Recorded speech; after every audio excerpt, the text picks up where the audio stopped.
And again, sorry for starting a little bit late today. So this panel today is going to be talking about the fact that trade brings opportunities but also challenges. And the panelists will talk about the issues countries in Latin America will face, paying special attention to the linkages between trade and poverty reduction and employment. They will be also covering the fact that Latin America is a very special region in the sense that we have countries that they are net food exporters, but at the same time they're also net food importers. So we're going to start today with Julio Berdegué. I am not going to read or say anything about his bio to try to make it a little bit faster, starting that we started it a little bit late. But Julio is Assistant Director General, Regional Representative for Latin America from the FAO. Julio, thank you for being here, and the floor is yours. Gracias, Valeria. I think I'll speak in English. I've been asked to give my presentation in English. And first of all, let me thank the organizers for giving FAO the opportunity to participate in this conversation with you. This is not my continue. Here we go. All right. Thank you. Well,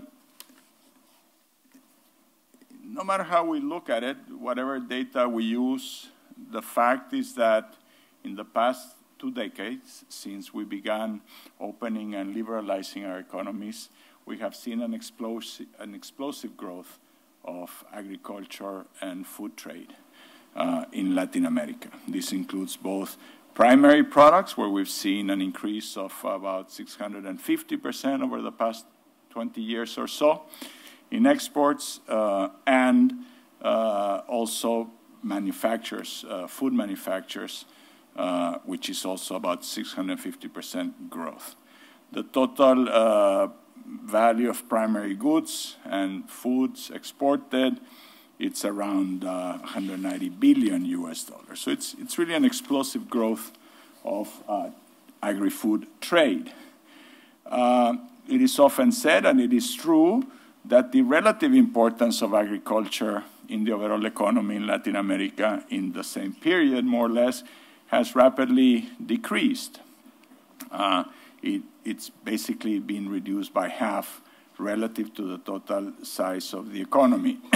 On the other hand, if we look at the absolute value of agriculture, we can see that it has been multiplied 3 times in the same period. So really depends on how you look at it, but the fact is that in this period of opening and liberalization and trade-driven growth, we have seen also an enormous increase in the size of the agricultural economy. Regardless of which food products, sectors of food products we look at, we see that a larger share of the total production is now exported. Whether we look at the very traditional commodities that Latin America used to export for many, many decades, even before liberalization, or whether we look at the emerging crops and food products, we see an increase in the participation of exports in the total food basket of the region. Now, in many of these crops, family farmers, smallholders, play a very, very significant role in the overall production. Fruits, vegetables, there are a number of sectors where this is not the large-scale cereal production of the Southern Cone, but small family farmers in a number of countries. And there is very little doubt that the share of the total production of family farming has also, that is exported, has also increased significantly in the same period. The productivity per worker, also very significant increases, 75, 80% here in this slide where we're looking at something like 15 years or so.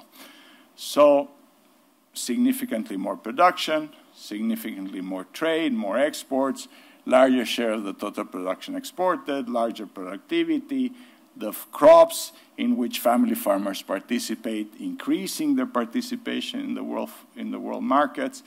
So we would have expected a very sharp drop in rural poverty. And the question is, has this happened?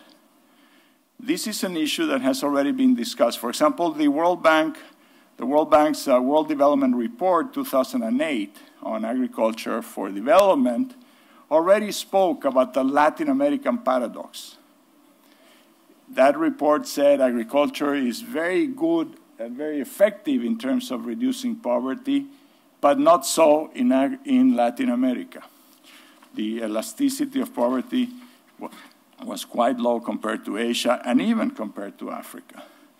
What we see here is that immediately after the liberalization reform of the 1980s, we saw a very sharp rise in both extreme poverty and non-extreme poverty. These are rural poverty figures. And then in the late 1990s, we began to see a drop again. But the drop has been quite timid, even if we compare. So if we compare to where we were at the start of the liberalization process, we are more or less in the same spot when it comes to extreme rural poverty. Increase, decrease, but overall, over the 30 years, we're more or less in the same levels. And we have decreased a little bit in terms of non-extreme rural poverty from 60 to about 50%, 40-some%.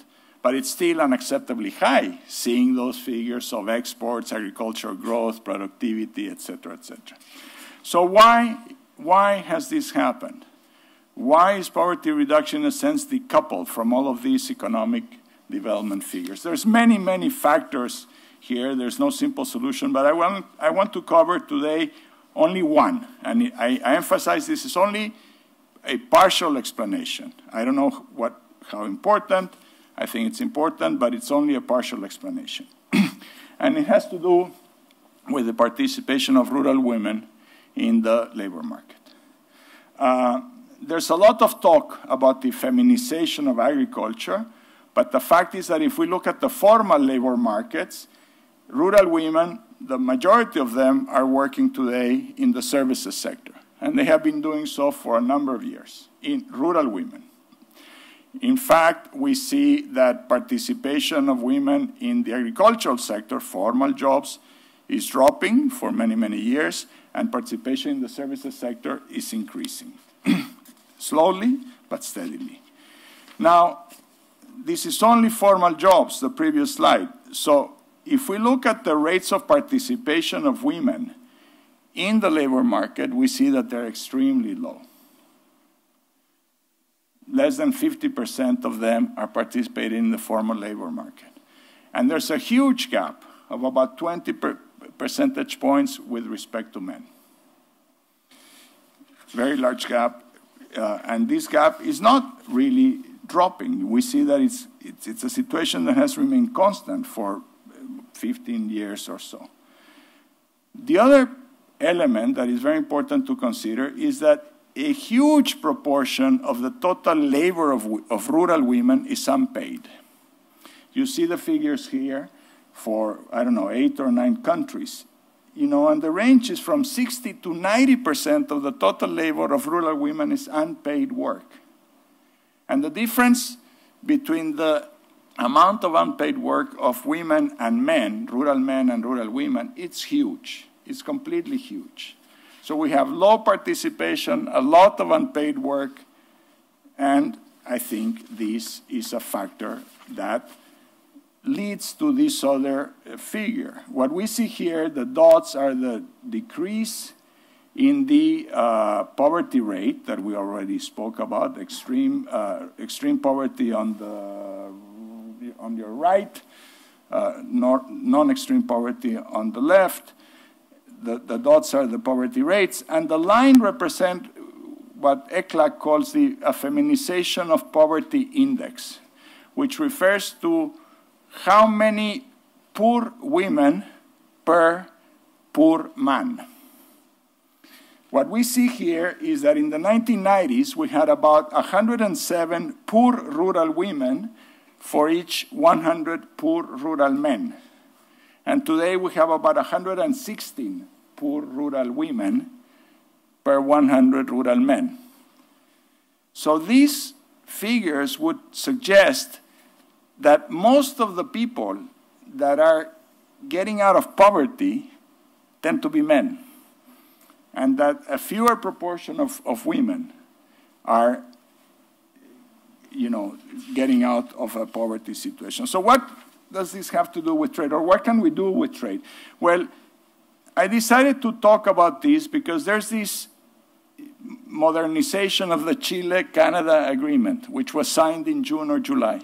And I think that for the first time, the agreement includes a formal chapter in the trade agreement between Canada and Chile, a chapter on gender equity and trade creating opportunities for greater participation of women in the economy. What this chapter, it has a number of measures that both countries commit to, including policies promoting gender equality practices in firms involved in agri-food trade, policies to improve access of women to productive assets,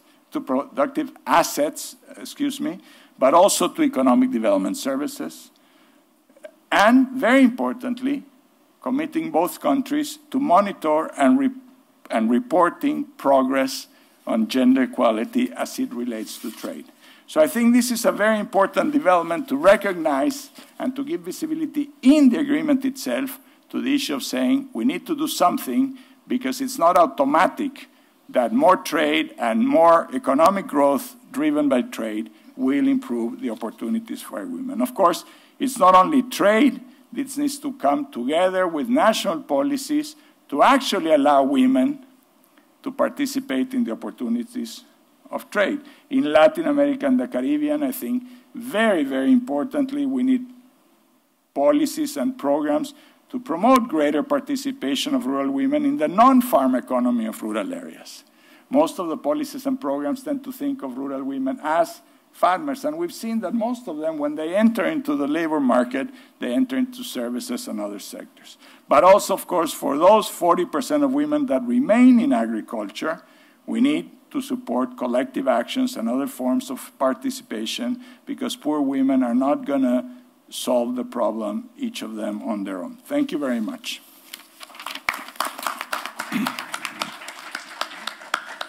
Thank you very much. Sorry.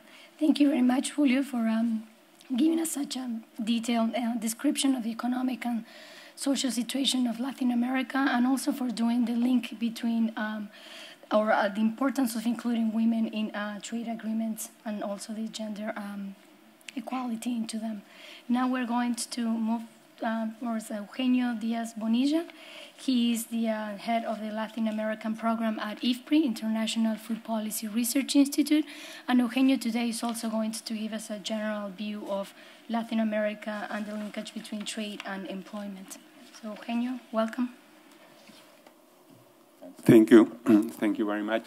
Thank you to ICTSD, La Bolsa de Cereales, all the Argentine authorities that helped organize this event. And thank to all of you that are here.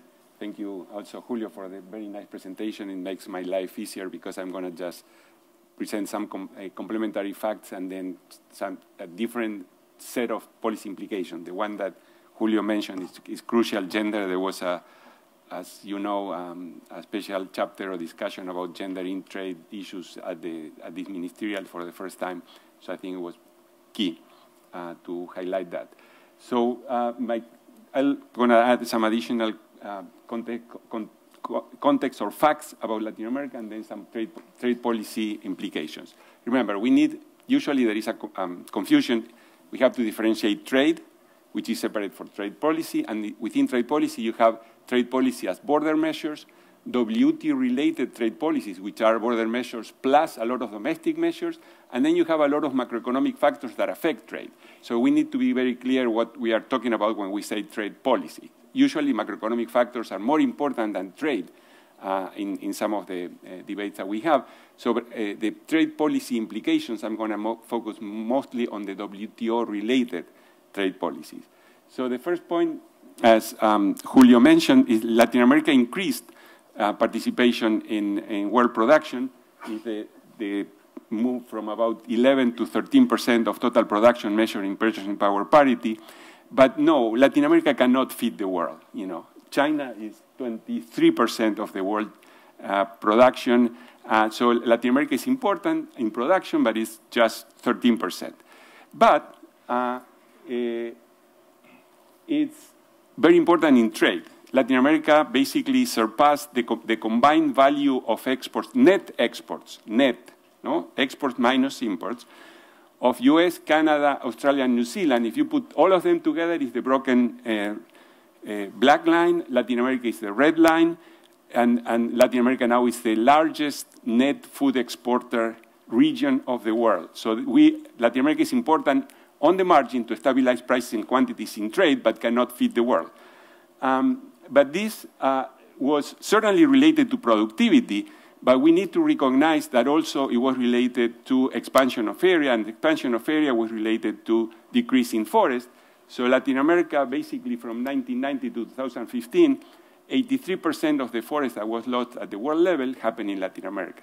Now it declined significantly. Brazil changed the laws. A lot of countries are being more careful about that, but in the past, that was what happened. And what is the point here? Yeah, Latin America is crucial for food security at the world level because it stabilizes quantities and, not because it can feed the world, but helps stabilize quantities and prices, A.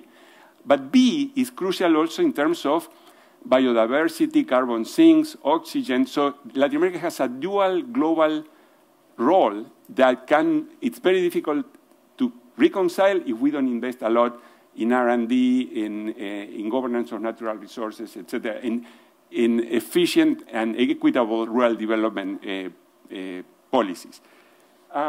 Another thing that changed, Latin America moved, as a lot of the rest of the world, but less strongly from taxing agriculture to supporting agriculture. That shift has been far bigger in other regions of the world. So now that's the aggregate data from Kim Anderson and Signe Nelgen. If you are above the zero line, that means that you are supporting. If you are below, that you are taxing. So we moved from taxing in the 90s to supporting now, but it's mild support compared to other regions. But there is a huge difference in countries. This is not exactly comparable to the previous one because it shows the nominal rate of protection that David Labor and other people are working on calculating for a lot of different countries. So it's the difference between the world price and the domestic price. And certainly for Argentina, that is before the changes, the recent changes in policy. So it was still negative when these were calculated. This is a database that you can access. It's called Ag Incentives. And if you are very interested in that debate, David is in the back. So there is a huge difference. Some countries are really taxing their own consumers to help the producers because the prices are domestically far higher than the world prices, while others are sort of neutral, and Argentina probably now it's about neutral again. Other thing that happened, and Julio gave a very nice, more detailed view of what happened in poverty, but if you look at Latin America really reduced poverty, reduced undernourishment. Now in the Global Hunger Index, which is the chart above, Latin America has the low, and that's a combination of malnutrition in children under 5, wasting, stunting, and undernourishment as calculated by the FAO. So if you combine these 4 things, Latin America is the region with the lower index of hunger at the global level. And we did some calculations of global food insecurity by countries, looking at 5 dimensions, malnutrition in children, five indicators that are in the chart. And if you do a cluster analysis of 165 countries that we calculated in 2015 for a work that we did with Katia Krivonos at FAO, Latin America basically showed up. We divided in food insecure, food neutral, and food secure countries. There was only one food insecure country in the region, which was Haiti, and then there were a lot of in the neutral and also a lot of on the food secure side. So basically, Latin America seems not to be having a problem of extreme poverty and food insecurity as compared to other regions. There are still areas with problems. But what we do have, and this is something that we are working with Julio to look at, is that we worst on the second and certainly on the third burden of malnutrition. You know, the first burden is hunger, the second is lack of nutrients, key nutrients and minerals and vitamins and so on, and the third one is obesity and overweight. So if you look at the numbers, Latin America, the prevalence of overweight in children under 5 is similar to the US, the prevalence of that, and then from that you have non-communicable diseases. You have diabetes, cardiovascular problems, even cancer, and diabetes is at the same level of the US. And certain countries in Latin America, like Guatemala, Mexico, they have even worse indicators of these variables than the US, which is, you know, some of the not very good levels at the world level. And the other thing that, again, Julio has been working a lot, so I'm borrowing from your work. The other thing that happened in Latin America is Latin America is urbanized, but it's urbanized differently than other regions that are getting, it's more urbanized, and you have a lot of intermediate cities. That has implications, and also the food system has been more complex, extended, etc. And so poverty declined, but now it's mostly an urban problem numerically. It's worse in the rural areas and worse in indigenous communities and among women, but in terms of rural-urban, it's a rural-urban problem, and we have some of the more violent cities in the world. Out of the 50 more violent cities in the world, 45 are in Latin America. Not Buenos Aires. No, that's true. So we have all these changes, and then the other thing that differentiates Latin America, and it's part of why I think it's also, besides the point, very crucial point that Julio emphasized, is that growth elasticity. So why growth doesn't bring poverty down is because of the huge disparity in land. And here is just the average size. But if you look, Latin America has a higher average size, but also very worse size distribution within the country. For instance, Brazil has a 73 hectares average size per farm, but 1% of the units are above 100, and they have 45% of the land. So you have, Latin America has higher levels of average size and huge dispersion, which has been always a problem. The rest of the world has far lower. You know, India, 1.5% average. Japan, 1 hectare per China, around 1.5 also. So you have a huge distribution, dispersion or variety in sizes across the world.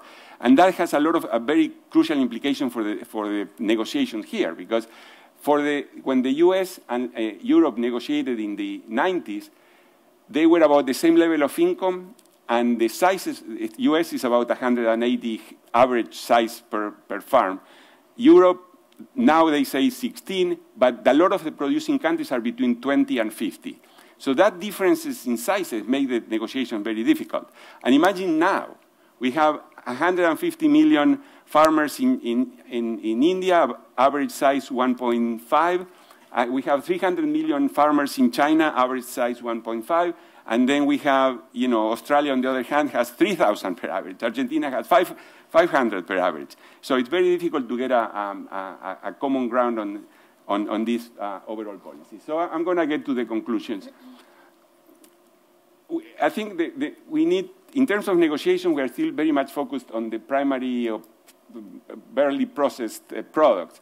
And I think we need, and that's again what we are working with FAO, with Julio, and for Latin America, we need to move to a food system that creates good private sector jobs, uses resources efficiently, is environmentally sustainable, and generates healthy diets. We are not there, certainly. And what trade has got to do with it, you know, Tina Turner asked the same question with a different substance, but and so we need to look, first, urbanization and middle-level cities. A lot of things that Latin America can do, increasing investment in infrastructure and public services. Green box, we don't need to do anything about, nothing to negotiate on trade. The triple burden of malnutrition and sustainability requirements for the whole food system, we need labeling, regulation, taxes. It has implications for TBT, and perhaps for some, the issue of national treatment and some investment treaties. So perhaps there may be some trade implications to that. The other aspect is the expansion and complexity of food systems. The issue of competition policy was dropped from the WTO, but it may be crucial if we want balance within the global, the general food system. And then, again, it has implications now for SPS, so sanitary and phytosanitary, technical barriers to trade, IPR, or intellectual property right streams, and GATS services, because there are also services related to the whole system. Well, it shouldn't have been in that order. Then LAC has this the global dual role of world food security and environmental sustainability, and we need to expand investments in agriculture, irrigation, governance, natural resources. That's still basically green box, except for the implication of IPR, intellectual property rights. So we need to be careful about that. And then another question, what do we need to do, and David Blanford, that's in the back, he's, in my mind, the lead person thinking about how to do with this environment, how to work on domestic subsidies related to environmental considerations. And then, again, the problem in negotiations, particularly, is the difference in farm sizes. Small and marginal farmers in developing countries, particularly sub-Saharan Africa and Asia, they are like specific factors of production. Any shock, there are two implications of being very small. One, they tend to be net food consumers. Therefore, protection hurts them more than they help them. But on the other hand, they are very fragile. They, very little margin to adjust. So what do you do if you have import surges and so on and so forth? So perhaps we need better categories for differential treatment under the US. And thinking about, India is food insecure, but is systemically important. China is not food insecure, it is systemically important. Now, can we all talk about developing countries in general? I think not. And then, yeah, there are some differences in LDCs, least developed countries, but there are a lot of countries that are food insecure similarly to LDCs, and they are not considered LDCs. So I think we need to look at that. And then, in terms of policy conclusions, there is always the basic food policy dilemma in food policy. The governments always want high prices for the producers, so they produce, and low prices for the consumers, so they consume. Well, and usually they have very contradictory policies because of this policy dilemma. And again, protection is just a tax on food that helps big producers and hurts consumers, so that may not be the answer. In that sense, there is no food insecure or food safety or food security crops. Crops are not food insecure. The people are food insecure. So you need to have implement income transfer for poverty reasons. For food insecurity is basically a human problem, not a product problem. And, well, I usually mention what I consider to be the Bhagwati rule. If you want to help poor people, you don't subsidize and protect maize or wheat or corn or whatever. You subsidize the poor people. So that basically is that we need to keep in mind that the food insecurity happens at the level of people, not of crops or agricultural food production. Thank you.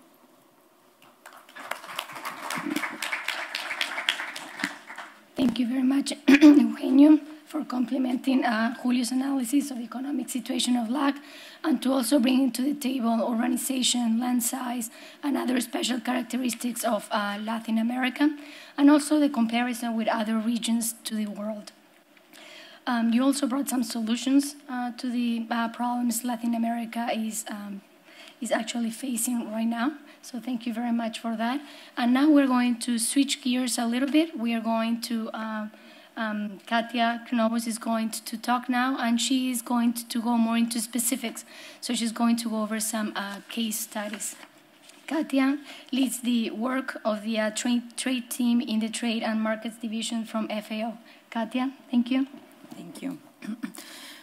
Well, I hope to be able to complement the previous speakers who gave very rich and comprehensive presentations focusing on many issues like poverty and food security. I will speak specifically unemployment and the links to trade. Before I start, I wanted to give a special thanks to Valeria for stepping in very much at the last moment to moderate the session, because that's what I was planning to do. But again, we had some problems, emergencies with some of my colleagues. And we were several people who were supposed to moderate and present several sessions, but now had to rely on other colleagues and friends to step in. So thank you very much. Now, I will basically speak about two things. So first, establishing some very basic conceptual linkages between trade and rural employment, how they relate to each other, what is very, very basic theory behind it, and then I will go into some specific examples of FAO work that I think is emerging. It's still, most of it is still work in progress, but I think there are some lessons we can already start extracting from this specific studies or work in countries. So first, it's important to know that the debate on the linkages between trade and employment is actually often develops within the context of structural transformation.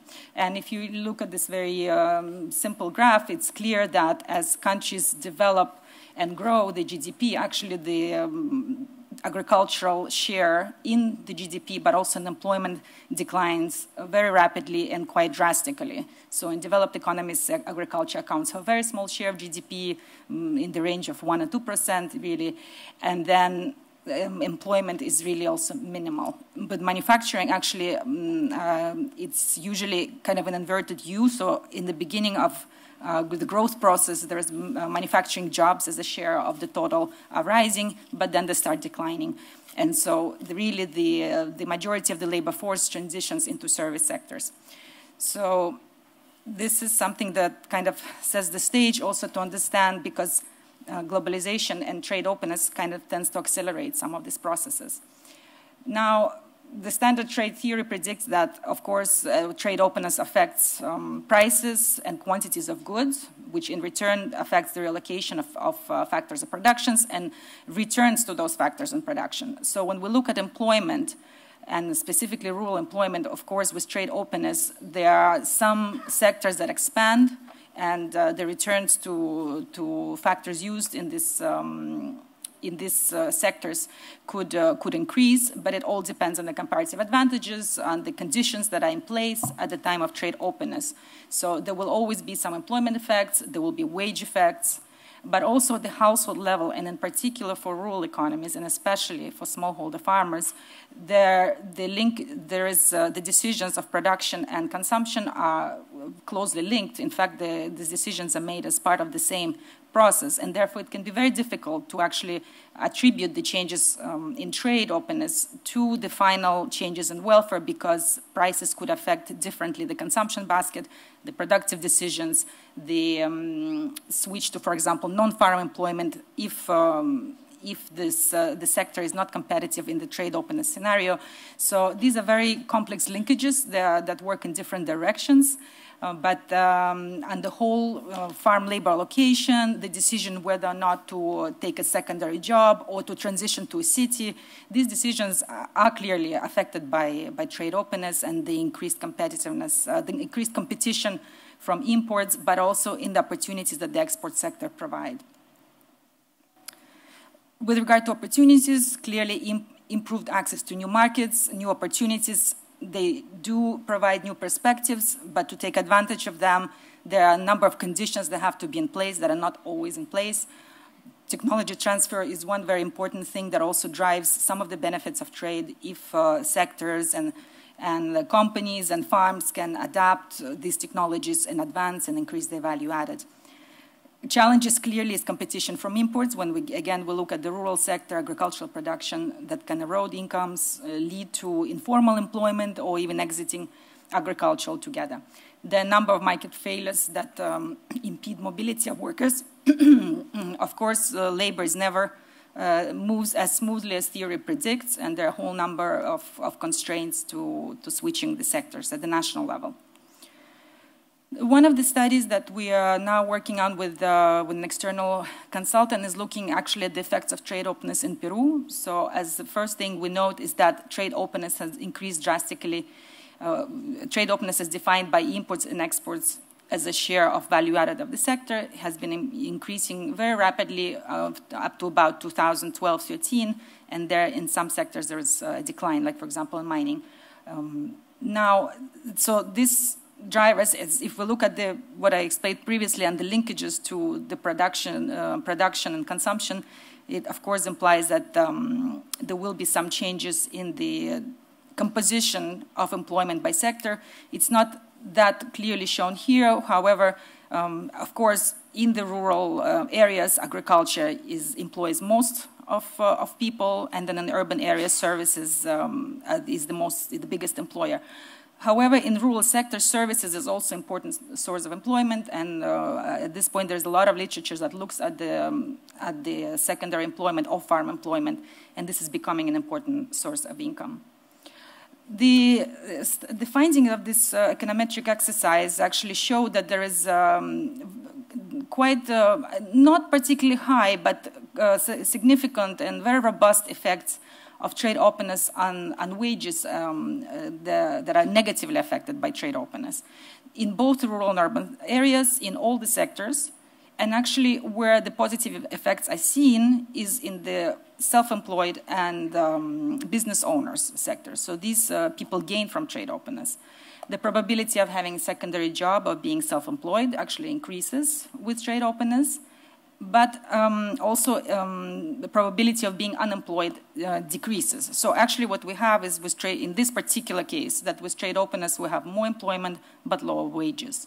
So we're still trying to kind of interpret these findings and putting together a paper. Already we can say that some of the findings that will probably come out, that it's important to have targeted labor market programs, but in this case, perhaps it's a matter of increasing skills and transitioning into sectors with greater value added and taking advantages of opportunities in different markets. But it's really a matter of increasing the skills to fit what the market demands. Of course, there is a very strong role for social protection, and FAO is very keen on promoting the idea of social protection that leads to more production because it reduces risk, reduces uncertainties for farmers. The role of minimum wages needs to be discussed thoroughly. Of course, upgrading in value chains, I will mention in a little bit in the context of another study. Now, one thing I wanted to mention is that there is economic upgrading of value chains when we look at opportunities for workers, which means basically higher wages, better income, but there's also a matter of social upgrading. So as some value chains develop, they are adapting higher standards of labor. So better conditions, they fulfill the ILO recommendations in different areas. So these are two things that can be not necessarily go hand in hand together. One part of work that FAO is doing under the so-called World Banana Forum, which is a public-private grouping that involves banana growers, supermarkets, importers, exporters, governments. They have a very strong working group on labor, and in fact, one of the things they have been looking at is the criteria and a way to calculate something called the living wage. So what would be sort of a fair wage, given that actually banana production is usually for workers is a very, very low-paying jobs and highly insecure jobs. So banana is the most traded fruit in the world. It's a huge volumes of trade that we're talking about, but the working conditions have notoriously been very low and perhaps improving in the last couple of decades, but this is a sector that has been widely criticized for poor working conditions and low wages. So one way is to inform the policy decisions on things like minimum wages, is to look what would be kind of, in a particular country, what would be a fair wage, a decent wage, and that is still sort of is compatible with the market forces. Now I turn briefly to some studies for Zambia, because the motivation was the following. In many African countries, the governments are strongly prioritizing development of some value chains, both for domestic market but also for exports. Now, so how to prioritize these value chains? Which ones do you support? Which ones do you provide more attention to, more research and development, more information to, and so on? The very big problem in many of these countries, like in Zambia, is providing jobs to youth. So they actually chose to work with FAO to prioritize some of the value chains based on the potential for youth employment. And then they were looking to Thailand's experience as a country that's much more advanced, as a much bigger exporter of cassava, in this case, to see what lessons could be learned. For Zambia, very quickly, it was clear that cassava is actually mostly something farmers produce for own consumption. It is not really a commercially viable product. It's characterized by low farm productivity and inconsistent supplies. So actually, the people in the rural area, and especially the young people, they don't see it as a viable employment opportunity or business opportunity. So if the government really wants to prioritize the sector, they have to look for other related activities, for example, also in transport, in processing, developing the skills to develop, because cassava can be used for many different, for starches, for chips, for many different forms. So this sector is still in Zambia as underdeveloped. It has potential, but it's still a matter of finding out what is the best way to support the sector development and if it's actually as viable as a commercial activity. Thailand, as I mentioned, is a very advanced case with the biggest exporter in the world, and there the findings were basically that depending on the end product, the employment implications are very different. So in the starches sector, there's more possibilities for upgrading skills, for upgrading productivity, linking to transporters and exporters and processors than in cassava chips, which is a more rudimentary product. So there was a big issue of diversifying markets because EU used to be one of the main importers, but now it's China because in the EU there was a shift from using cassava for feed to using maize, which became quite cheap during the 90s because of common agricultural policy. Now, again, in starch processing, as I mentioned, there are higher skills used and qualification levels, so it provides more opportunities for people to grow, to improve their skills, to get higher wages and incomes. They have more permanent jobs, but also participate in transport and logistics activities. Youth employment is an issue. There is an aging farming population. And like I said earlier, the young population needs supplementary activities and would not be expected to only work on the actual production side. With regard to policy implications, we could mention that there need to be complementary policies in place targeting different segments of the value chains, so including extension for production, but also research and development for processed goods. There's, as usual, issue of market, of access to credit, and developing domestic market. Now, okay, that was, yes, I conclude here. Thank you.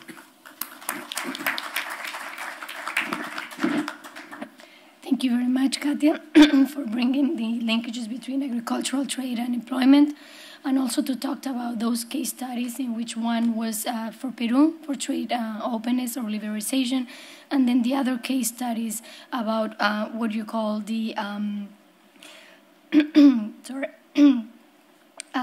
when you actually talked about the social upgrading through the development of the value chains. I think there's a lot to be learned from those case studies, even though they are not from all of them from Latin America, but it's always good to see and learn from other regions. And now, last but not least, we have Wilson, which is the Chief Advisor Officer of the Executive Director at the International Trade Center, the ITC. Thank you very much for being here. The floor is yours. Thank you. Thank you very much. So let me just say one thing first. Agriculture is cool. And why do I say that? Because I think sometimes we forget that. Sometimes we think that agriculture is the agriculture of our great-grandfather and great-grandmother. But no, agriculture is actually modern, innovative, interesting, and employment-creating industry. And I think we have to remember that. The second thing is, I'm from the Caribbean. And I think it's very important that we look at the Caribbean as very distinct from Latin America. As much as I love my Latin American colleagues, the Caribbean is extremely different, especially when it comes to agriculture issues. You have Caribbean countries which have populations of 90,000 people. You have Dominica, which was just completely wiped out by the hurricane and now has a deficit 200% of their GDP. All of their agricultural crops have been wiped out. Many of us in the Caribbean do not have the land to be able to actually produce agriculture, far less export agriculture. So we're incredibly reliant on imports. And just to give you a bit of an anecdote, I mean, I imagine in Argentina, with the love of meat, you will understand. But in the Caribbean for Christmas, we have a massive picnic ham. And that's what everybody in the Caribbean buys for Christmas. In the past 4 years, that picnic ham the cost of that has increased by 400%. and the incomes have not. So we have a bit of a tension in the Caribbean with this whole idea of buying local to support the local farmers and MSMEs, and especially the women, and the fact that the cost of buying local is so expensive that consumers sometimes have to go to imported goods.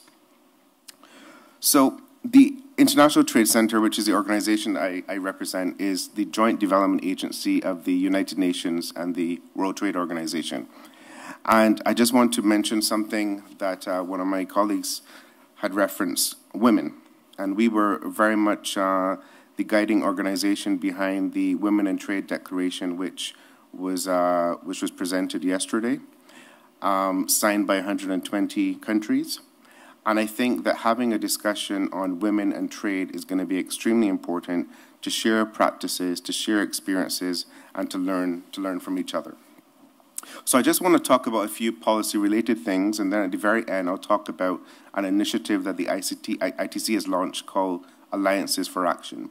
Because one of the main problems that we have seen is that the policy discussions at the regional level, at the global level, and certainly here at the WTO, do not take into account the views and the priorities of the micro, small, and medium-sized enterprises.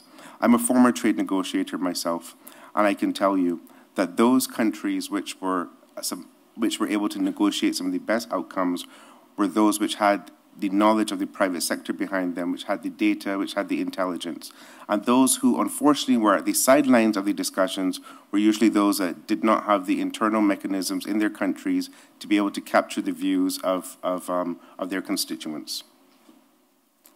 So the link between agriculture and poverty reduction, I think, is pretty well established. The base of the pyramid tends to spend about 75% of their income on food, and the majority of these people live in rural areas.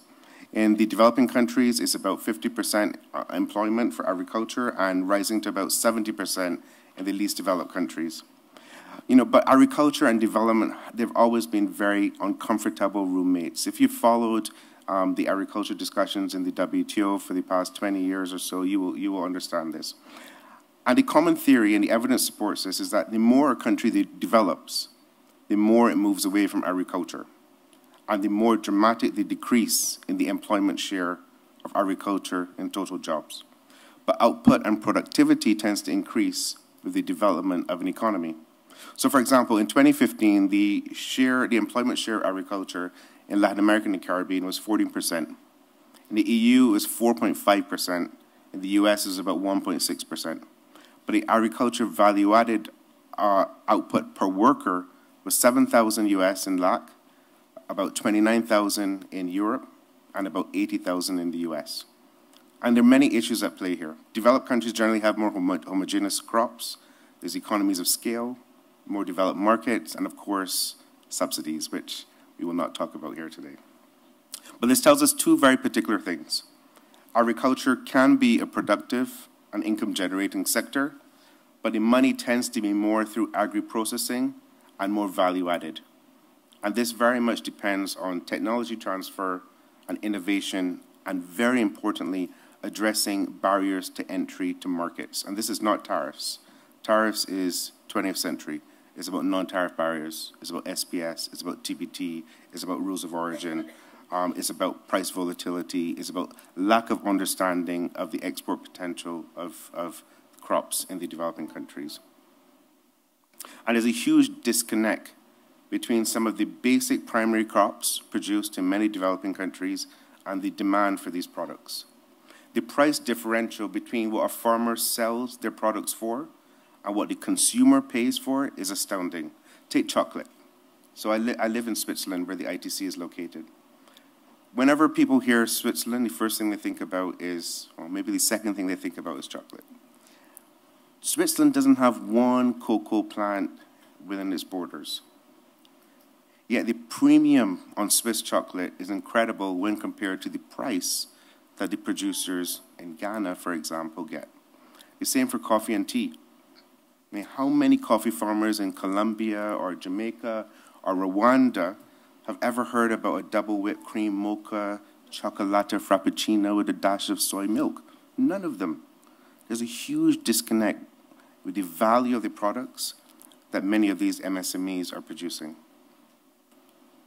But this trend for luxury food can benefit farmers and be more employment creating and poverty reducing.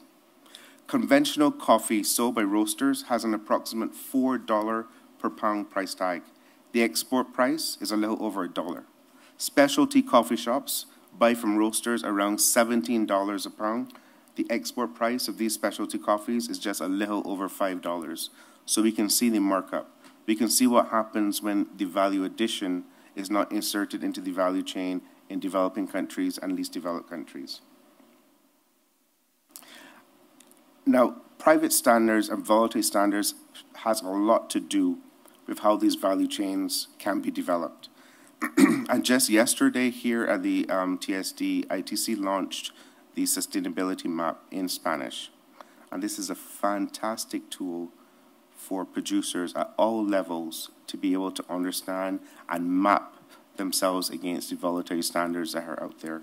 So I urge all of you to take a look at that, because the future is about traceability of value chains. The future is about what the consumer is demanding, and more, the consumer wants to know that their value chains, that they're buying their products and services from, are clean. Now, do I think farmers and MSMEs have been sufficiently involved in the development and rollout of these standards and in the negotiating positions that many countries take here at the WTO? Definitely not. Definitely not. And here I just want to very quickly show you something that the ITC is trying to pilot. Now, dialogue cannot address this disconnect between agriculture at the local level and agriculture at the global level, but it can help. I mean, there's no substitute for the domestic organization of positions and priorities. So we have launched this Alliance for Actions. And what this Alliance for Actions is, at a very core definition, is a multi-stakeholder initiative that brings together public and private actors to promote competitiveness and income risk diversification for smallholder farmers and MSMEs. It's a perfect conduit to ensure that the voice of farmers and MSMEs can be organized and integrated into trade negotiations.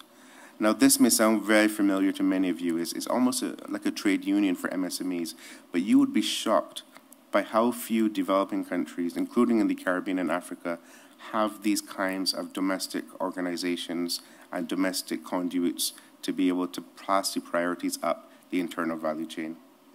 Now, this focuses on bringing knowledge, sustainability, and inclusiveness, and looking at the gaps faced by the value chain operators at the local, national, and international level in a very participatory manner. And it's structured around 5 sequential components. Understand, which is ensuring a market analysis. What we have learned is you have to start with what the market is demanding. The worst thing we can do to smallholders in 2017 is to allow them to invest in products and services where there is no demand in the market. So start from the market first. What is the market demanding? The second is convene. It's a multi-level public-private alliance. The third is transform. This is where the technical assistance and the capacity building component comes in. The fourth component is invest. So support access to relevant types of finance, which support value chain operators, because in our analysis, one of the biggest constraints that SMEs and MSMEs face in the agriculture field is access to finance.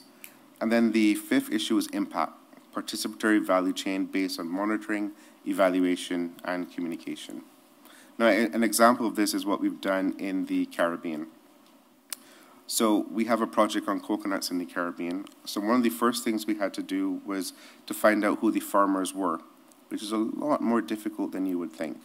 And we had to do this through GPS location and connect them to each other. Then we did an analysis of their constraints. So this is very much centered around financial issues and understanding their market issues and mapping their risk profile. And as I said, we were doing all of this based on a market-led approach. So as you can see, one of the main issues that many of them face was sources of finance and access to credit. And all of this helps us to understand what their priorities are. It helps them to understand better that there are shared priorities in their industry, and it helps to collate their views and be able to send their views to the policymakers. So this just gives you an iteration of what some of the results from the surveys that we did with the farmers in Guyana, for example, said.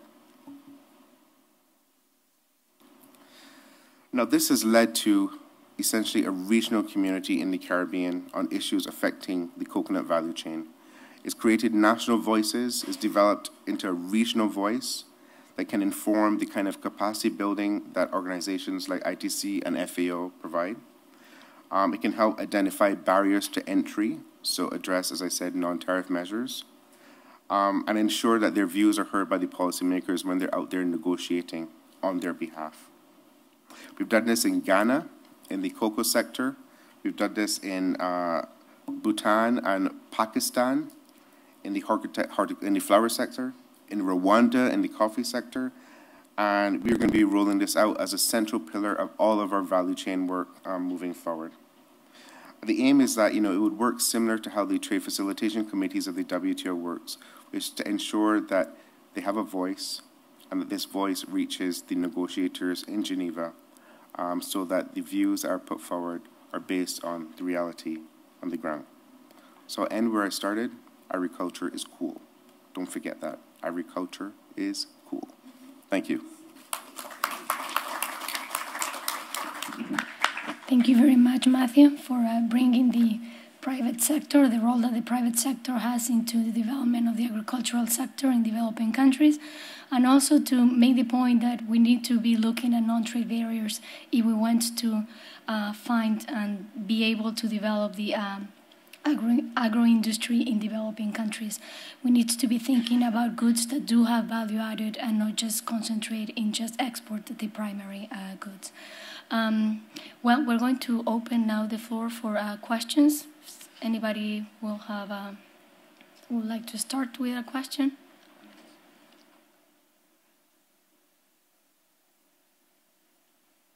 No questions? Panelists were so clear that there are no specific questions. Any comments? All right, well, while you think about it, and maybe somebody will jump into asking something.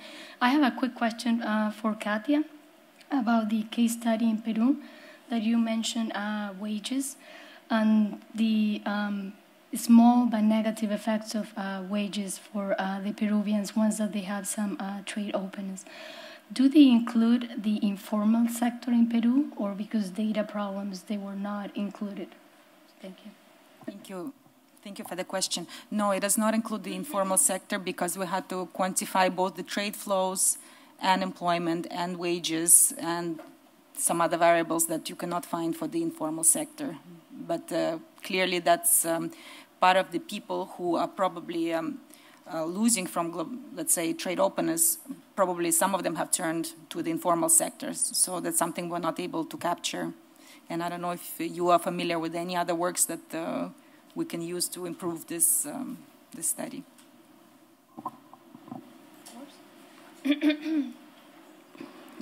Thank you. Yeah, it was very interesting, the Peruvian case. Usually, the exchange rate drives a lot of the results. People look at trade openness, but in fact, it's not a trade issue. It's a macro issue, and usually it's the exchange rate. So it's completely different situation. I remember my professor, when I did the PhD, Bela Balaza, was a trade expert, but he said, don't open the economy with an overvalued exchange rate. First, you have to have a relatively devalued exchange rate, and then you open the economy. So it's that the level, well, Peru has a more stable exchange rate, real exchange rate, so perhaps it's not a factor in the analysis, but it has been controlled for the potential impact of differential exchange rates. Thanks. I take it as a comment for consideration for future. Yeah, thank you. Well, can I, if then, there, okay. David, please. Yes, David Blandford from Penn State. I think I'm going to go back to US experience on one of the issues that was raised, which is about this question of how do farmers and small enterprises capture the value added in the chain? In the US, about 2 cents of every dollar that's spent on food is actually profit in the food chain. Everything else is input costs, transportation, and so on. And a lot of the small producers who've tried to get together because they look at the difference between their selling price at their level and selling prices further on down the chain say, well, we can capture that value. And then what they found is that their costs are significantly higher than the private sector operatives because they often have substantial economies of scale, and they end up with less money. So my question is, have you been looking at that in the context of the commodities that you mentioned? For example, chocolate and coffee are often mentioned in this area.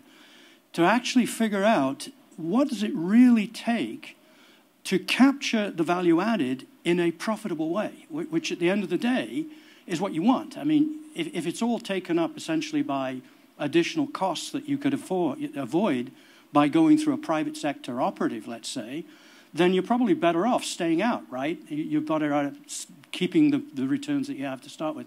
So I'm wondering, how exactly are you addressing that issue? If you could give 1 or 2 examples, I think it would be extremely interesting. Thank you.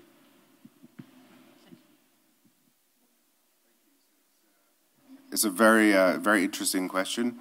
Now, one size doesn't fit all there, that's for sure, which is why we start with the market. We do the market analysis. You know, we have to determine whether or not there is a growing market for this product, whether or not there's the capacity in the economy within the producers to be able to do this. So, for example, we've done this in large cardamom in Nepal. Now, Nepal is actually one of the largest producers of cardamom in the world. But what happens is all of this cardamom is essentially sold to India at a very low price, and all of the processing happens in India. And there is a massive network of middlemen and middlewomen. When we first started to look at an export strategy for cardamom in Nepal, I don't know if I should say this because we're being web streamed, but you know, we had a lot of phone calls from the middlemen in India saying, what are you doing?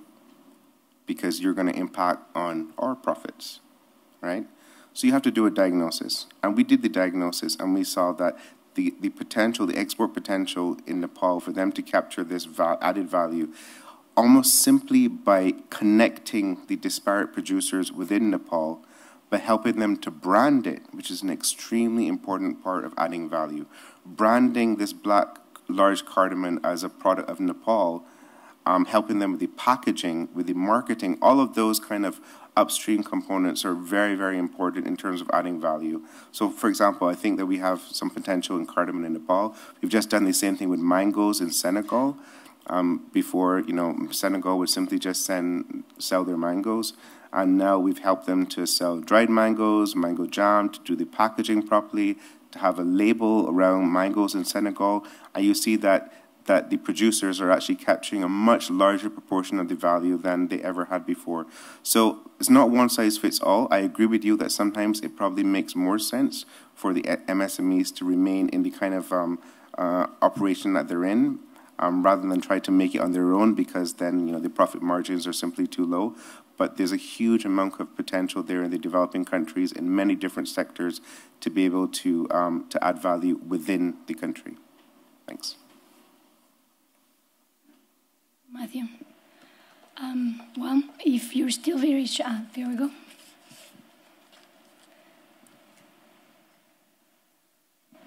Thank you. Daniel Gomez from the World Bank. So 2 comments, questions. So on the effect of, I think some of you touched on this, but when we open up agriculture to trade, you can have the price effect, right, that would tend to reduce poverty.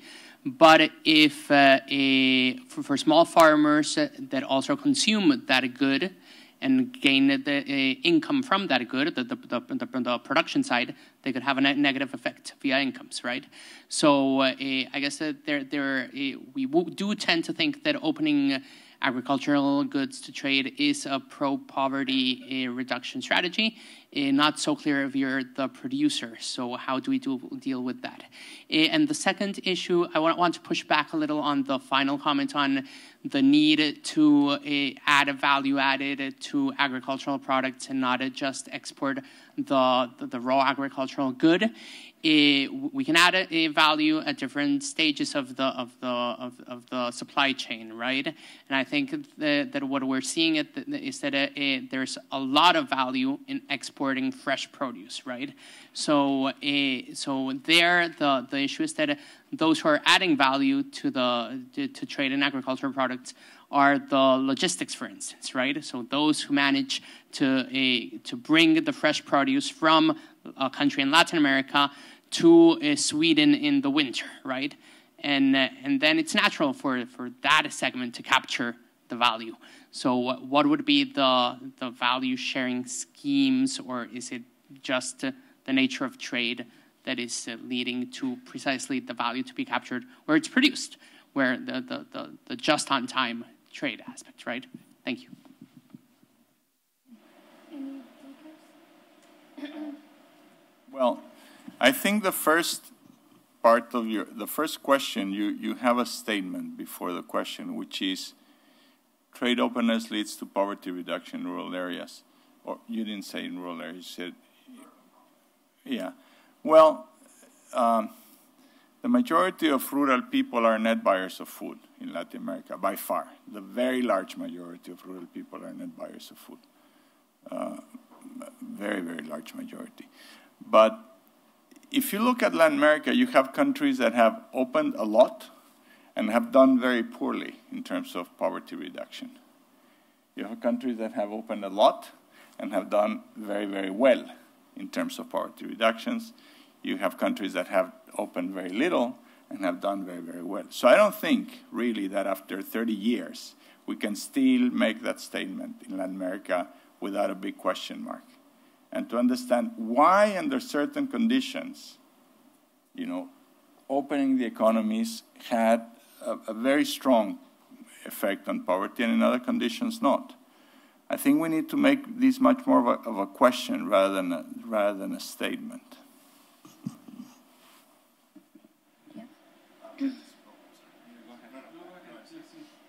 Okay, just very briefly on that. I want consumers to start asking more questions about that issue that you just raised. I want people to ask the question, why is it that a logistics company or a large multinational who has a value chain in developing countries, why are their profits improving tenfold, but the incomes of the farmers in their value chains are either remaining as they are or decreasing? Why are these profits not being reinvested back into the value chain? And a part of that is traceability issues as well. I also want to see how we can start to turn a premium on some of the things you just said, fresh fruit, fresh vegetables, just in time, and pass some of that premium on to those who are actually producing it. So those are some hard questions that we have to ask. And I do agree with you to some extent, it is just trade. This is just how it works. But policies can be put in place, especially by the lead firms, to be able to pass some of these profits onto the farmers.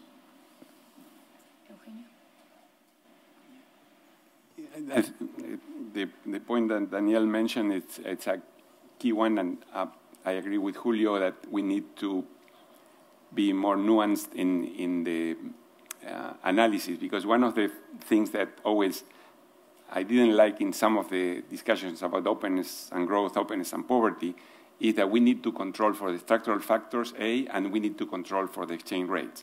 Because, let's say, Asia has very small farmers, of small farms, and they are relatively equally distributed, and they have good infrastructure. If you open the economy in that context, it has a specific impacts. You have Africa. You have small farmers, low average. Now increasing large farmers are appearing, so you are getting more like Latin America, moving from an Asia distribution to a Latin American distribution in Africa, bad infrastructure. So if you open the economy, probably different impact. Latin America, huge inequality in land sizes within the countries. good infrastructure. So first thing, this is structural factor. And then if you add, what is the level of exchange rate at which you open the economy, then you can have a variety of impacts. So you need to, any policy has an impact in relation to a structure of the economy and the rest of the policy package. Cannot be analyzed separately. And a lot of the papers that I've seen usually do not do this careful controlling for other factors. They may control for other policies, some demographics, but the structural factor of the economy, which is a strong theoretical line of argument in Latin America, the structuralism, the structure of the economy counts. And in the agricultural sector, we have very different structural agricultural sectors structures in different countries within Latin America, but also very different from the rest of the world. Well, we have a little bit more time, so I'm going to ask one last question, switching a little bit from trade to actually the first thing that we were talking about, which was nutrition and women. Latin America, I think that is a very interesting case in the sense that they went from not having enough calorie intake to actually now overdoing it. And I think that whatever we can learn from Latin America today is really going to help also the situation in Africa in the next 10, 15 years, while their income is also increasing at a very big pace. So my question, I think that more for Julio to Eugenio, is where do you think that the answer to dealing with this is? Is it going through better education to really emphasize it that way? Or is it more towards some kind of public policy through the tax system? So is it important to actually tax the sugar intake, the sodas, etc.? And then also what role women have in this? Because when you talked about microfinances and credit, they always think that women handle the money better. But in terms of nutrition, it seems that the actual women are the ones that are actually gaining more weight compared to men, and also with children. So what do you think that the role of women is here, and the role of the public sector in that sense, no? Is it going through education, or you're thinking more about a tax system change? Thank you. Thank you for the question. Well, it's an extremely complex issue. Why do we have these exploding rates of overweight and obesity, which is completely out of control? Certainly, the second statement is that we're nowhere near understanding, because it just keeps growing and growing and growing. It's really, we still don't have any significant policies that are beginning to slow down this problem. So I think we're all learning, and we're trying to figure out how to deal with it. Now, obviously, there's a question of education. There's a question of policies that intervene in public spaces where a large segment, for example, of children eat, school feeding, etc. Those things are in place, and I think already having an impact. So education, school feeding, etc. Second, definitely part of the problem is that, we opened up the trade, private investment, etc., and we never really controlled or had policies to control for these we weren't expecting these health effects of the tremendous explosive development of the food system in Latin America. It was a complete transformation of the food system, and we were focused on a whole bunch of variables, but I don't remember a lot of people discussing what were the health implications of this transformation. And we simply did not govern this part of the problem. So yes, I think we need to start looking at what type of taxes we need to put in place, labeling laws. Eventually, it's going to hit the trade issue. Do we allow, without any constraints, highly processed foods, which we know that have a significant health impact, and how do we bring that issue into trade negotiations, the health dimension of certain trade patterns? So it's going to be a complex set of questions, but I think the key message I would like to give is we need to start putting in place policies that govern the health effects of the food system, because right now we have almost none. Women. This takes us, I think, to another dimension, which has been covered in a recent paper by the high-level panel of experts of the Committee on Food Security on Food Systems and Nutrition, and it's the whole cultural dimension of this thing. There's a lot of, how do you say in English, the eating certain foods, it's today, a matter of not only prices, and of course it's relative prices also, but it's also values and aspirations, and women changing their role in society, etc. So there's a whole cultural dimension that I don't think we have any idea of why is it that women are, gaining weight at a faster rate than men. But I think there's this cultural dimension that we need to bring here anthropologists and sociologists to begin to understand what's happening. We're very lost, and it's a huge problem. It's killing more people in Latin America than any other cause. That's for sure. That's one fact. Well, I only wanted to add that even though the problem is really serious in Latin America, actually we observe the same trend everywhere. And there's very, very few cases of countries that had strong economic growth that did not go into the obesity problem. So it tends to be like countries fight undernourishment, they get richer, and then they immediately go to the other side facing all these health problems.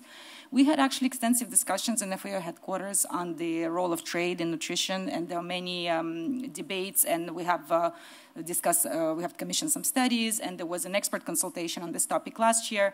And there is a body of literature emerging that does try to quantify all the different benefits of different measures. So as Julio already mentioned, of course, there's behavioral components, campaigns, advertising, education, and so on, and then there are fiscal measures. And so actually there are more and more studies that do show that, for example, taxes on unhealthy products such as sugar, and in Mexico, for example, but also in Europe with the Danes had introduced a tax on trans fat.